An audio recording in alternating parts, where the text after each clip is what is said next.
έχει ο Παπαδημητρίου. Ο Μπραντάν τώρα δέχεται ένα πάρα πολύ σκληρό μαρκάρισμα από τον αντίπαλό του, τον Ρουσάκη. Λαμπρόπουλος. Εξαιρετικά στον Λουμπαρδέα. Ο Λουμπαρδέας δεν δίνεται.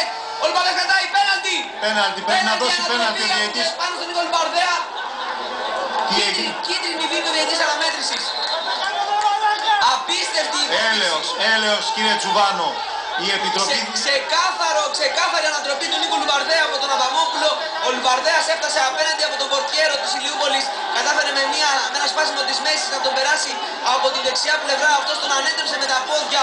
Αλλά αντί να δείξει το πεντακάθαρο πέναλτι, ο κύριος Τζουβάνος έδειξε κίτρινη κάρτα στο ποδοσφαιριστή της Παναχαϊκής. Και δυστυχώς τι άλλο μπορούμε να πούμε. Τι να πούμε, ότι πράγματι ο κύριος Τζουβάνος αποδεικνύει ότι είναι πολύ λίγος να διαιτητεύει αυτά τα παιχνίδια. Φαίνεται ότι η Κεντρική Επιτροπή Διαιτησίας έκανε ένα λάθος και εγώ προσωπικά πίστευα ότι ο κ. Τζοβάνος μπορεί να βγάλει αυτό το παιχνίδι. Δυστυχώς αποδεικνύει ότι δεν είναι ικανός και δεν είναι ικανός και δεν έχει την ψυχή να δώσει ένα πέναλτι κλασικό, ένα πέναλτι ορισμός και να αποβληθεί και ο τερματοφύλακας.